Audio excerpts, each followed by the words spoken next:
Yung guys, ang dami nating yarn. Ayan. Ang dami nating yarn ngayon guys. At nakabili tayo ng maraming yarn. Ayan ang mga yarn natin guys. So, saya na naman si Inday. Marami na naman gagawing gansilyo. Ayan. Ito. Ito to guys. Gawin natin kumot.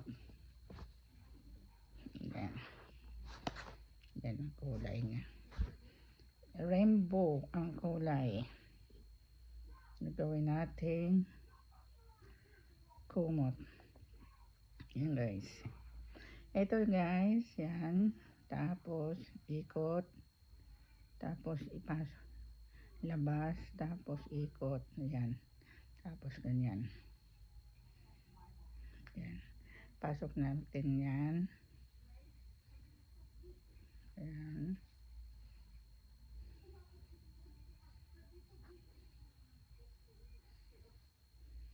Yan. Mahirap sa umpisa, pero pag inaral mo, mabilis. Diba? Ang ginagawa ko na dalawa ito. Yan, dalawa siya guys. Isa lang para manipis, maganda ang pagkagawa. Yan, ganyan. Para maganda. Pwede rin naman ganyan. Pwede rin naman ganyan. Diba? Mahirap siyang gawin. Dati nung nag-aaral ako nito, yung hipag ko lang ang nagturo sa akin. Talagang hirap. Talaga, lalo na pag nag-end ka. At saka yung sa dulo to dulo. Pag kailangan may bilang, huwag ka lumampas pa kasi pag lumampas mahaba hindi pantay. Kung hindi ka naman lumampas maiksi, pangit, hindi naman pantay. Kaya kailangan pantay, bilangin mo rin siya. Pero kung sanay ka na, kahit wala nang bilang, pero pag sa umpisa kailangan mo talaga bilangin. Kasi nangyari sa akin na hindi ko binilang, tuloy-tuloy, sus, nasayang dahil may mahaba, may maiksi, may kailangan, sabi ng hipag ko, kailangan bilangin mo para pantay siya. Nung natuto na ako, kahit wala nang bilang, pwede na, diba?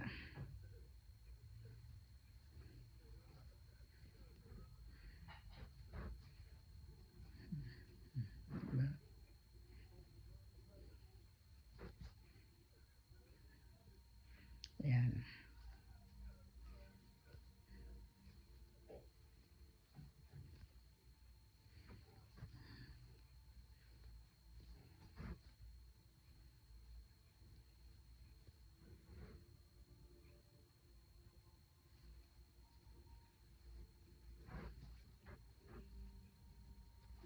Want a piece of chicken, babe? Yeah. Put the microwave, bunny.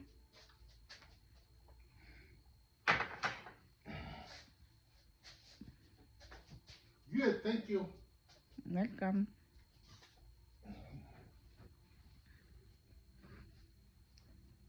Isang slice lang ang kinain niya. Yung isang slice niwan niya.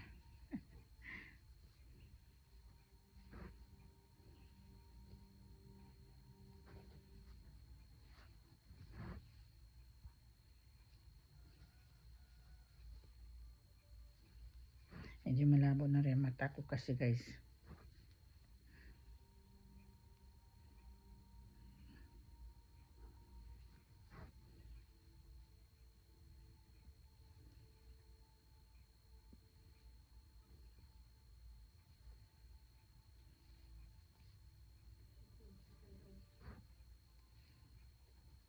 Kailangan kasi dalawa yan, dalawa yan.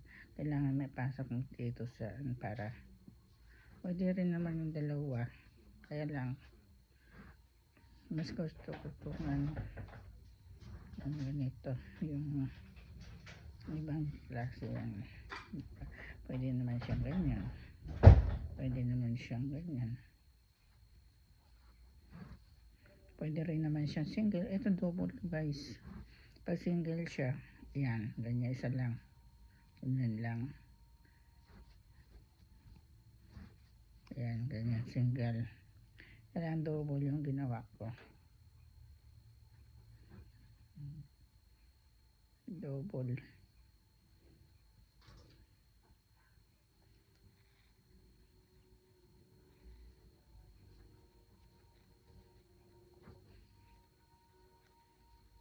Yan. Okay, bye. Ayan na guys. Oh. Kumot. Ayan. Hindi bali marami tayong yarn. Kaya malaking kumot gagawin natin. Okay, bye.